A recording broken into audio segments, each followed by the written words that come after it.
লেখক, গবেষক ও বামপন্থী রাজনীতিক বদরুদ্দিন ওমর আর নেই। ইন্না লিল্লাহি ওয়া ইন্না ইলাইহি রাজিউন। সকাল 10টা 5 মিনিটে রাজধানীর শ্যামলীর স্পেশালাইজড হাসপাতালে চিকিৎসাধীন অবস্থায় তিনি মারা যান। তার বয়স হয়েছিল 94 বছর। দীর্ঘদিন ধরে বার্ধক্যজনিত নানা জটিলতায় ভুগছিলেন বদরুদ্দিন ওমর। সকালে শারীরিক অবস্থার অবনতি হলে তাকে বাংলাদেশ স্পেশালাইজড হাসপাতালে নিয়ে যাওয়া হয়। সেখানেই তার মৃত্যু হয়। রাজনৈতিক পরিচয় ছাড়িয়ে বদরুদ্দিন ওমর একজন লেখক, গবেষক ও বুদ্ধিজীবী। বাংলাদেশের রাজনৈতিক পরিবর্তন ও নানা সংকটকালীন সময় তিনি দক্ষতার সঙ্গে বিশ্লেষকের ভূমিকা রেখেছেন। বদরুদ্দিন ওমর 1931 সালের 20 ডিসেম্বর জন্মগ্রহণ করেন। 2025 সালে বাংলাদেশের সর্বোচ্চ বেসামরিক পুরস্কার স্বাধীনতা পুরস্কারে ভূষিত হলেও তিনি তা গ্রহণে অস্বীকৃতি জানান। নির্বাচনের আগে লটারির মাধ্যমে পুলিশে বদলি ও পদায়ন করা হবে বলে জানিয়েছেন স্বরাষ্ট্র উপদেষ্টা জাহাঙ্গীর আলম চৌধুরী। রাজধানীর রাজারবাগে নির্বাচনে পুলিশের দক্ষতা ও সক্ষমতা সংক্রান্ত প্রশিক্ষণ উপলক্ষে এক অনুষ্ঠানে তিনি এই কথা বলেন। 2014, 2018 ও 2024 নির্বাচন মাথা থেকে ঝেড়ে ফেলে একটি সুন্দর, সুষ্ঠু, নিরপেক্ষ নির্বাচন জাতিকে উপহার দিতে চায় পুলিশ বাহিনীর সদস্যদের নির্দেশ দেন তিনি। এ সময় জাহাঙ্গীর আলম চৌধুরী আরও বলেন, অন্তর্বর্তী সরকার চায় বাংলাদেশ পুলিশ এমন একটি সুশৃঙ্খল ও নিরাপদ নির্বাচন উপহার দিক যা বিশ্বের নজির হয়ে থাকবে। তাই আন্দোলনে রাজধানীর চাংখারপুলে 6 জনকে হত্যার ঘটনায় মানবতা বিরোধী অপরাধের মামলায় ডিএমপির সাবেক কমিশনার হাবিবুর রহমান সহ 8 জনের বিরুদ্ধে 5ম দিনের সাক্ষ্য গ্রহণ আজ। এই মামলার 8 আসামির মধ্যে গ্রেপ্তার থাকা 4 আসামিকে সকালে ট্রাইব্যুনালে হাজির করা হয়েছে। তাদের উপস্থিতিতে বিচারপতি গোলাম মুর্তজা মজুমদারের নেতৃত্বাধীন 3 সদস্যের আন্তর্জাতিক অপরাধ ট্রাইব্যুনাল 1-এ বেলা 11:30টার দিকে শুরু হয়েছে এই সাক্ষ্য গ্রহণ। গত 11ই আগস্ট এই মামলায় সাক্ষ্য গ্রহণ শুরু হয়। সবশেষ 21 আগস্ট পর্যন্ত সাক্ষ্য দেন 8 জন। এদিকে বিচারপতি নজরুল ইসলাম চৌধুরীর নেতৃত্বাধীন আন্তর্জাতিক অপরাধ ট্রাইব্যুনাল 2-এ রংপুরের আবু সাইদ হত্যা মামলায় দ্বিতীয় দিনের সাক্ষ্য গ্রহণ চলছে। এই মামলার 30 আসামির মধ্যে গ্রেপ্তার থাকা 6 আসামিকে সকালে হাজির করা হয়েছে ট্রাইব্যুনালে। গত 28 আগস্ট প্রথম দিনে আবু সাইদের বাবা মকবুল হোসেন ও এনটিভির রংপুর প্রতিনিধি AKM মইনুল হক সাক্ষ্য দেন। আজ মইনুল হককে জেরা করেছেন আসামি পক্ষের আইনজীবীরা। তৃতীয় সাক্ষী হিসেবে সাক্ষ্য দেবেন এনটিভি রংপুরের ক্যামেরাম্যান আসাদুজ্জামান আরমান। বসুন্ধরা টিস্যু, অশুদ্ধতার বিরুদ্ধে এক বিন্দুও ছাড় নয়। ঢাকা বিশ্ববিদ্যালয় কেন্দ্রীয় ছাত্র সংসদ ডাকসু ও হল ছাত্র সংসদ নির্বাচনের প্রচারণার শেষ দিন আজ। বিশ্ববিদ্যালয় কর্তৃপক্ষের নির্দেশনা অনুযায়ী আজ সকাল 10টা থেকে রাত 10টা পর্যন্ত প্রার্থীরা ছুটছেন ভোটারদের দ্বারে দ্বারে। 10টা পর্যন্ত দিনের প্রচারণা চালাতে পারবেন প্রার্থীরা। তাই শেষ মুহূর্তে প্রার্থীরা ছুটছেন ভোটারদের দ্বারে দ্বারে, জানাচ্ছেন প্রতিশ্রুতি আর নানা কর্ম পরিকল্পনা। তবে শেষ সময় এসেও সুষ্ঠু ভোট আর নানামুখী ষড়যন্ত্র নিয়ে শঙ্কিত প্রার্থীরা।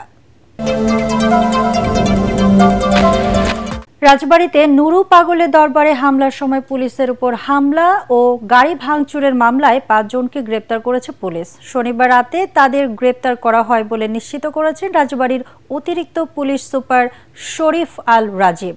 গ্রেপ্তারকৃত আসামিরা হলেন শাফিন সর্দার, মাসুদ মৃধা, হিরু মৃধা, এনামুল হক জনি ও কাজী অপু। এর আগে শুক্রবার রাতে গোয়ালন্দ ঘাট থানার উপপরিদর্শক সেলিম মোল্লা বাদী হয়ে অজ্ঞাতনামা 3000 থেকে 3500 জনকে আসামি করে মামলাটি দায়ের করেন। এই ঘটনায় পুলিশের দায়ের করা মামলার বাইরে আর কোনো মামলা হয়নি। টাঙ্গাইলে কৃষক শ্রমিক জনতা লীগের প্রতিষ্ঠাতা সভাপতি বঙ্গবীর কাদের সিদ্দিকের বাড়িতে হামলা ও বাড়ি ভাঙচুরের ঘটনা ঘটেছে। শনিবার রাত 12:30টার দিকে টাঙ্গাইল শহরের আকুরটাকুর পাড়ার নিজ বাসভবনে এই ঘটনা ঘটে। এ সময় কাদের সিদ্দিকীর 2টি গাড়িও ভাঙচুর করা হয়।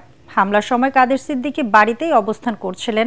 কাদের সিদ্দিকীর বাড়ির কর্মচারীরা জানান, শনিবার মধ্যরাতে 10 থেকে 15 জনের একটি দল মুখোশধারী হেলমেট পরা অবস্থায় বাড়ির সামনে আসেন। বাড়ির মূল ফটক বন্ধ থাকায় বেশ কয়েকজন মই দিয়ে বাড়ির ভেতরে প্রবেশ করেন। এ সময় তাদের কাছে দেশীয় অস্ত্র ছিল। প্রথমে তারা বাড়ির জেনারেটরের ভেতর থেকে অকটেন তেল বের করে এবং তাদের সাথে আনা তেল দিয়ে গাড়িতে আগুন ধরিয়ে দেয়। পরের দুটি গাড়িতে ভাঙচুর করে। বিষয়টি বাড়ির কয়েকজন লোক টের পেয়ে চিৎকার করলে মই দিয়ে তারা বাড়ির বাইরে বের হয়ে যায়। পরে তারা বাইরে থেকে বাড়িতে ইট পাটকেল নিক্ষেপ করে। টাঙ্গাইলের বাসাইলে কাদের সিদ্দিকীর মুক্তিযোদ্ধা সমাবেশে ১৪৪ ধারা জারি করেছে উপজেলা প্রশাসন। একই স্থানে মুক্তিযুদ্ধকালীন কমান্ডার কাজী আশরাফ হুমায়ুন বাঙাল মুক্তিযোদ্ধা সমাবেশ ও ছাত্র সমাজের পক্ষে রনি মিয়া ছাত্র সমাবেশ আহ্বান করায় সম্ভাব্য গোলযোগ এড়াতে প্রশাসনও আদেশ দেন। উপজেলা নির্বাহী অফিসার ও এক্সিকিউটিভ ম্যাজিস্ট্রেট আকলিমা বেগম এই আদেশ জারি করেন। সামাজিক যোগাযোগ মাধ্যম ফেসবুকে আপত্তিকর পোস্ট দেয়াকে কেন্দ্র করে চট্টগ্রামের হাটহাজারীতে দুই পক্ষের সংঘর্ষে কমপক্ষে ৩০ জন আহত হয়েছে। পরিস্থিতি নিয়ন্ত্রণে ১৪৪ ধারা জারি করেছে প্রশাসন। এছাড়া ভিডিও পোস্ট করা যুবককে আটক করেছে পুলিশ। শনিবার রাত ১০টার দিকে হাটহাজারী উপজেলা নির্বাহী কর্মকর্তা আব্দুল্লাহ আল মুবিন ১৪৪ ধারা জারির নির্দেশ দেন। হাটহাজারীর মীরের হাট থেকে ১১ মাইল এবং উপজেলা গেট থেকে কৃষি প্রশিক্ষণ ইনস্টিটিউট পর্যন্ত আজ বেলা ৩টা পর্যন্ত ১৪৪ ধারা জারি থাকবে বলে উপজেলা প্রশাসনের পক্ষ থেকে জানানো হয়েছে। প্রত্যক্ষদর্শী ও পুলিশ জানায়, যশনে জুলুসে যাওয়া গাড়িবহরের এক যুবক হাটহাজারীর বড় মসজিদ লক্ষ্য করে আপত্তিকর অঙ্গভঙ্গি করে একটি ভিডিও ফেসবুকে পোস্ট করেন। ভিডিওটি ছড়িয়ে পড়লে শনিবার বিকালে দারুল উলুম মইনুল ইসলাম হাটহাজারী বড় মাদ্রাসার শিক্ষার্থী ও কওমি লোকজন ক্ষুব্ধ প্রতিক্রিয়া জানান। পরে ফটিকছড়ি থানা পুলিশ ও যুবককে আটক করে। স্থানীয়রা জানায়, সন্ধ্যার পর মাদ্রাসার শিক্ষার্থীরা হাটহাজারী বাস স্ট্যান্ড এলাকায় কয়েকটি গাড়ি ভাঙচুর করে। পরে তারা মাদ্রাসার সামনের সড়কে আর সুন্নি অনুসারী হাটহাজারীর কাচারি সড়কে অবস্থান নেয়। উভয় পক্ষ টায়ারে আগুন জ্বালিয়ে বিক্ষোভ করতে থাকে। এতে বন্ধ হয়ে যায় হাটহাজারী খাগড়াছড়ি সড়ক। শেষ খবর পাওয়া পর্যন্ত এলাকায় এখনও উত্তেজনা বিরাজ করছে। পরিস্থিতি নিয়ন্ত্রণে অতিরিক্ত আইনশৃঙ্খলা বাহিনীর সদস্যরা মোতায়েন করা হয়েছে।